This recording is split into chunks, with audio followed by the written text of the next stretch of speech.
Summer Reading Club, Build a Better World, with our special guest. This is Joy Harsh from the Abilene Zoo, and she is coming, yes. So, how many of you guys have been to her other presentations at the Maine of the Mockingbird Branch Library? Yes, good job. Well, you're in luck, right? She brings different animals every time, so we have lots of different ones. So if you've seen it, no, you haven't. You just think you have. Okay, so we're going to talk a little bit about the rules before we start. Okay?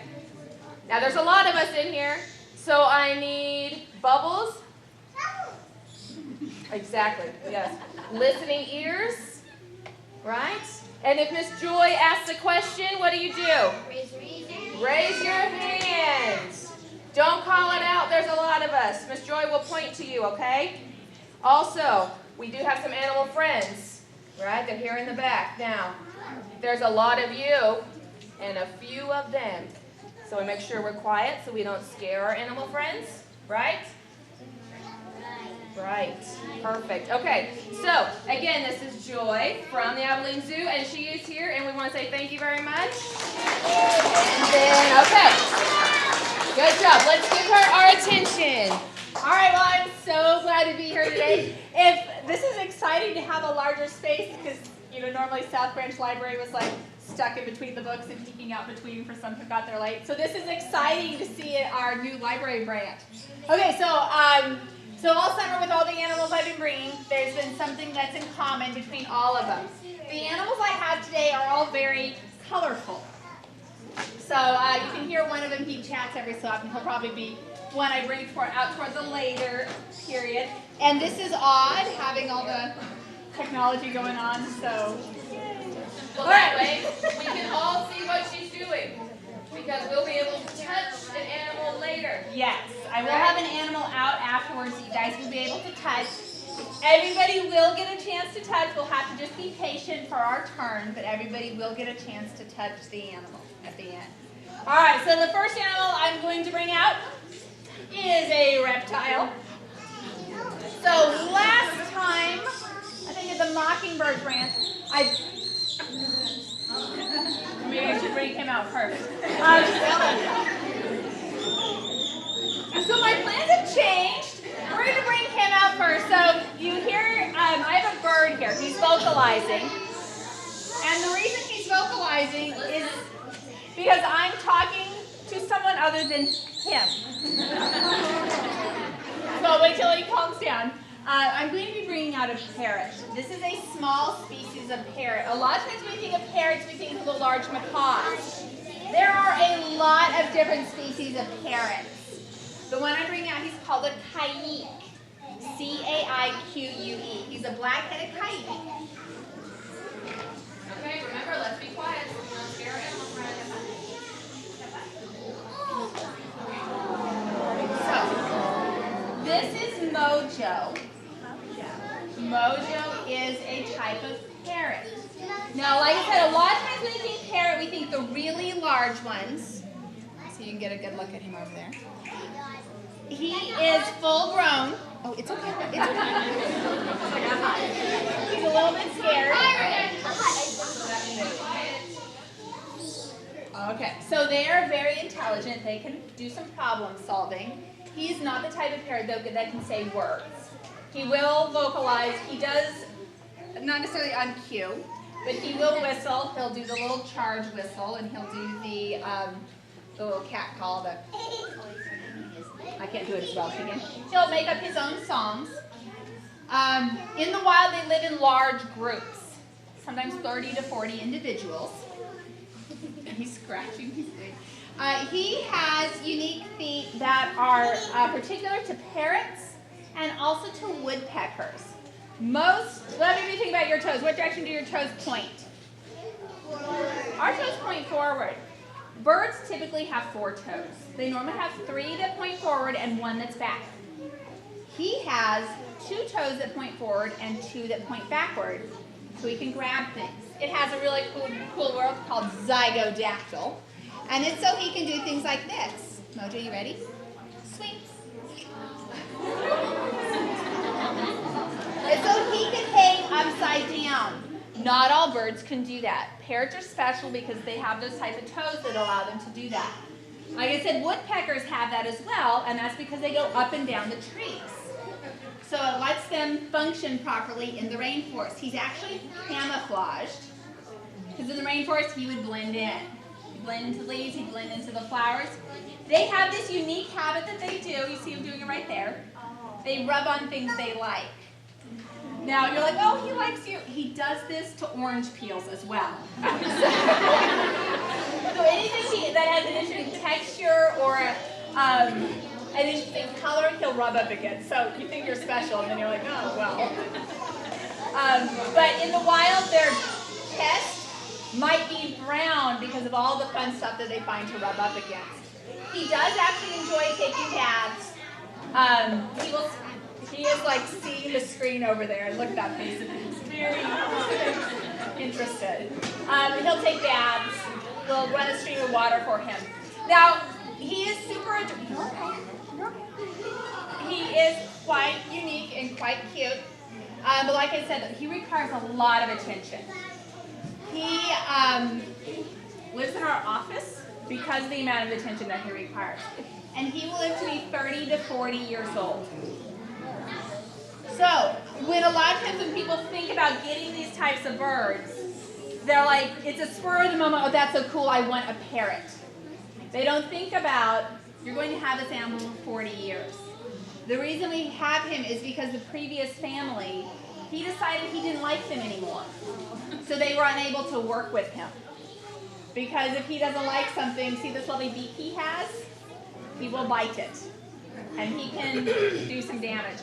The large macaws can really do some damage. The large macaws can live to be 80 years old. So you are talking about a bird that you might have to provide for in a will for your family to take care of. So really, really think about that before you commit yourself to one of the parrots. Like I said, he's at the zoo, so he'll be okay, but 40 years old. Yes, ma'am. Can he learn to talk? He doesn't have the vocal, he doesn't have the structures in his neck to be able to. The type of bird he is that doesn't? It's because of the type of bird that he is. Yes. See, he'll do it. He lets me know when he likes it and when he doesn't. Mojo, He's sleeping now. Mojo? He's one of those things he says. He laughs with us too. We'll be telling jokes in our office and laugh, and he laughs with us. It's kind of funny. Okay, Mojo, can we swing? Can we swing? Wow. We'll show off sometimes and just hang by one foot. He's like, okay, I'm done. Yeah, he's done. Alright, I'm going to put you away now. Alright, so, like I said, he's full grown. Go ahead. Does he always walk sideways? He does not. Sometimes his movement, he will hop because it's a more efficient movement than walking. I'm just going to say, I don't know if he'll do it on the table. He's a little, seeing all this extra stuff is kind of freaking him out. Birds they're primarily vision. There's only one species of bird that can smell, and it's the vulture. Every other bird is primarily vision. So they have excellent eyesight. So that's why sometimes if you put up a bird feeder, and you're like, why aren't the birds seeing it? They have to see it first. So he's all this vision stuff. He sees each individual screen. Okay, Mojo, I'm going to put you away. All right, so we're going to look at another colorful animal. What did you call that one again, Joy? He's a black-headed coyote. He's adorable. Oh, he has the intelligence of 2-year-olds. So think about having a 2-year-old for 40 years. We'll shake hands. Okay, the next animal I'm going to bring out, remember, is a reptile. Yay! And this guy is girl, I should say.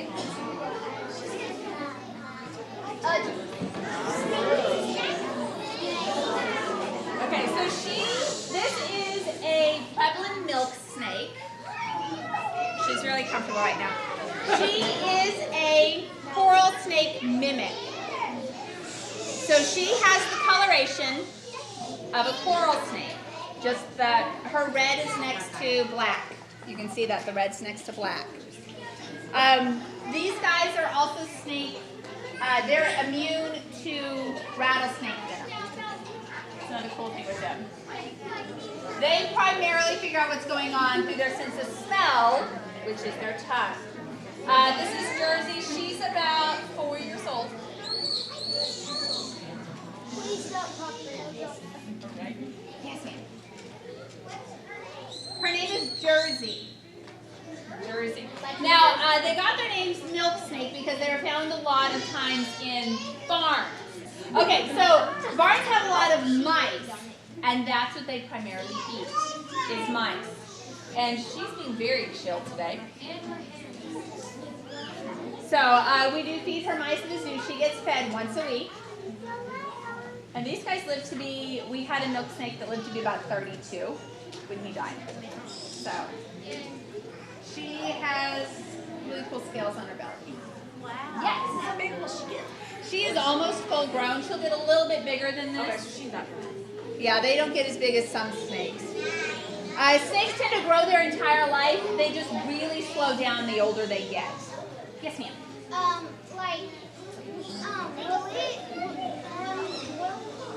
When will it bite you? Okay, good question. When will it bite?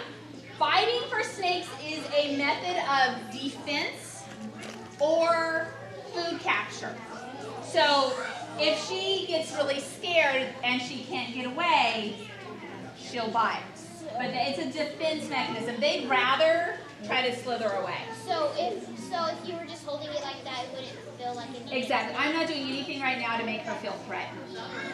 That's the big thing with snakes. If they don't feel threatened, they're fine. Most people, she has teeth. They're called recurve. They curve backwards. Most people, when they get bit by snakes in the wild, they tend to get bit on the hand or the feet. Because they're really. Sometimes it's reaching down, and then other times it's stepping too close. So, yes, sir. Okay, so do they eat people? Snakes can eat things 3 times bigger than their head. Normally it's about the width of their body here. So even if you think about the largest snake, it's like maybe that big. So they don't hunt people as their primary food source. Sometimes you hear freak stories. But they can only eat things 3 times bigger than their head. So she might be able to eat a large mouse, that's it. Say it one more time. They can, their jaws can expand. It's because they eat larger prey. Yeah. So let's get a couple more questions and move on to our next one. Yes. I have this snake at my house with a snake hook, and one of the snakes really long and any kind of egg that's like 6 or 5 times. Yeah, they can eat. Let me get a question from the back in the Bulls jersey. Say it really loud for me. They do swallow their prey whole because they're missing things like hands in order to cut up their food. And their teeth aren't designed for tearing off chunks of food. Their teeth are designed to hold and help them swallow. She is really chill. She's normally not this chill, so this is kind of cool. All right, one more question. Okay, how do you tell if it's a girl or a boy? Sometimes it's the length of the tail. We get our reptile guys to tell us. It's a little, I'd rather not go into it. It's technical. It's technical. Want to learn how, work at the zoo. Yes, I will be more than happy to. Do you have to go to school? Hear that information. To work at the zoo? Do you have to go to school? Okay, good. We had a career question here. What do you have to do to work at a zoo? Most of us who work at a zoo have at least a bachelor's degree. So like most of the zookeepers have some college, either a lot of experience or a bachelor's degree. I have an education degree and a biology degree as well. Some of our zookeepers have zoology degrees. Of course, our vet has a veterinarian degree with a residency, normal residency, plus a 2 to 3 year exotic animal residency. So it's a lot of schooling to be a zoo vet. It's very cool. I'm going to be a vet. All right, so we're going to look at another reptile. All right, let's remind everyone again. I know we're excited to see the animals. I know it's exciting. Catch a bubble. Do me a favor. Everybody take a breath in. Breathe out. And breathe in. Okay.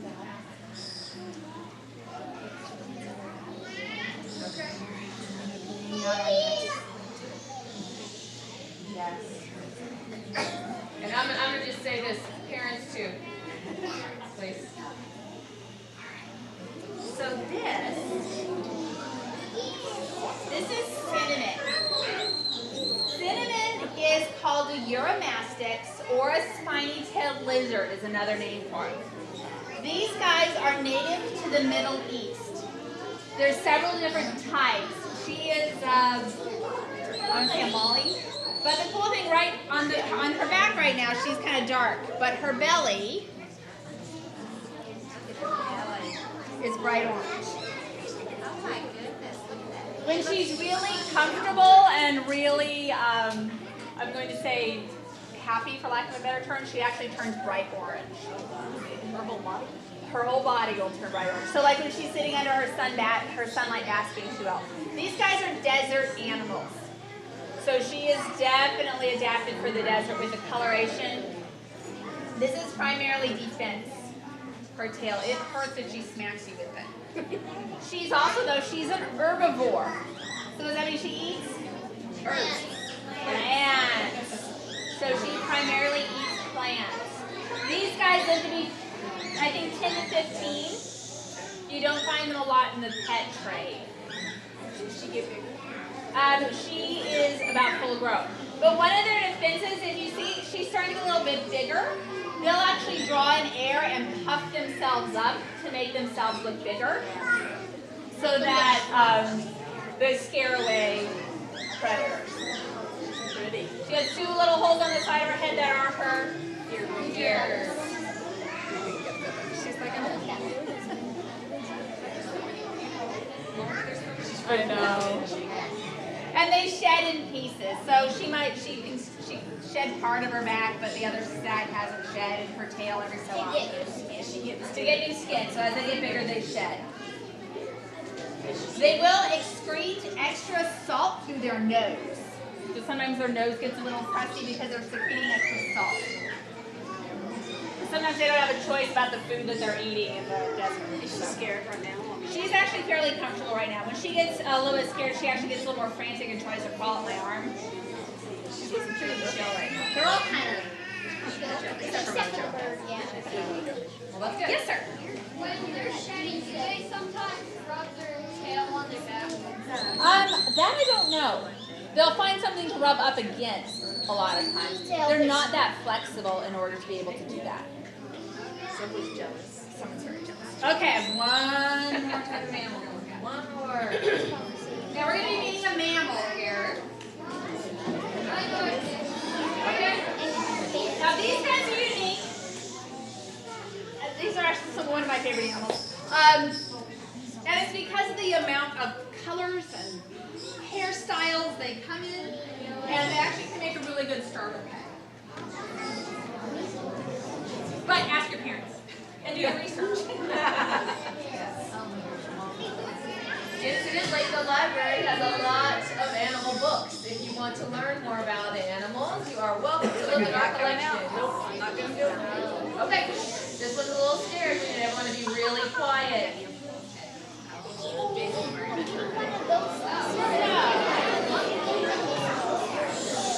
right. This is a guinea pig. Our friend. Make her a little more comfortable.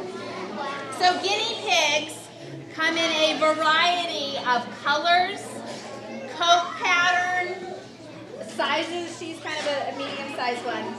If you go look up the different types of guinea pigs, it is like astounding, the types are. And guinea pigs are also ones that people can breed and show. There's, like, not gourmet, that's not the word I'm looking for. No, gourmet. What is it? Heritage, I can't think of the word. Purebred. Purebred. Award-winning. Award-winning. They come in one type. So there's like Abyssinian, those are the ones with the crazy hair. But their genetics are so different that each, same litter, completely different type. Now guinea pigs have 3 toes on their back legs, 4 on the front. And they're herbivores. And they're also the rodent family, so they have to constantly chew. Now, one thing that a lot of people don't realize with these guys is they are a social animal. A lot of times when they get them as pets, you normally get one. Being a social animal, they actually do better when they're in groups of 2 to 3. So we always have 2 guinea pigs. Actually, I have her sister, In the same Anna, in there because they travel better with both of them. They feel safer. And I don't know if I told you, this is Elsa. A Disney fan named them. So, and unlike the movies, these guys cannot go in the wheels or the balls. Their back doesn't work that way. And they don't have a tail either. These guys do not have a tail. They are super cute. They make squeaking noises. They learn the routines of their owners. Open the fridge, they'll start squeaking, rattling their cage, saying, hey, give me my food. They know their routine. And they're just super cool. So this is little. So do they get bigger, or is that about? She's about full grown. The cool thing with guinea pigs is when they're born, they're like miniature adults. They're born fully haired and with their eyes open. They are weaned within 2 to 3 days. So because in the wild they're a prey species, they need to be able to move. How long do they live? They can live, I have one at home who's 8 years old. So they can live to the average is 4 to 5. But they are ready to go. Seriously, the babies are so cute. They're like mini adults. So cool. Yeah. They can. Litter trained, I don't know about that. That might be some research. Ours just, we keep them on shavings. They actually do have a spot where they can go. Seriously, no joke. All right, let's see. Question. I have a question way back there.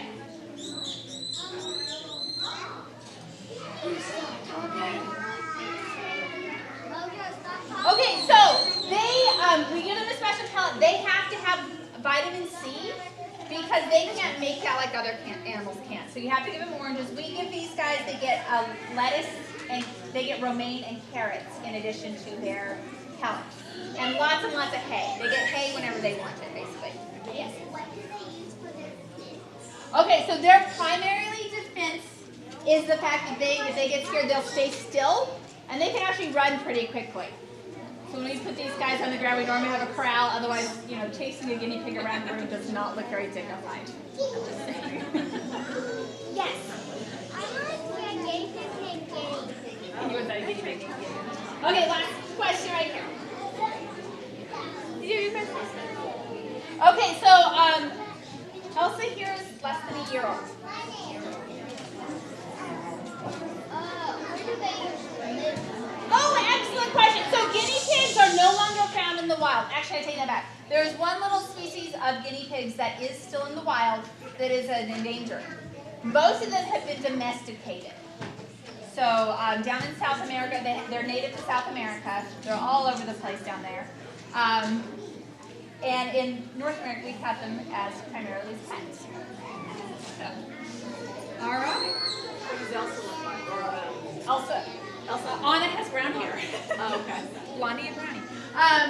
So what we're going to do is you are going to get a chance to, I think I'm probably going to have this snake out because my guinea pigs with this many hands would get a little bit scared.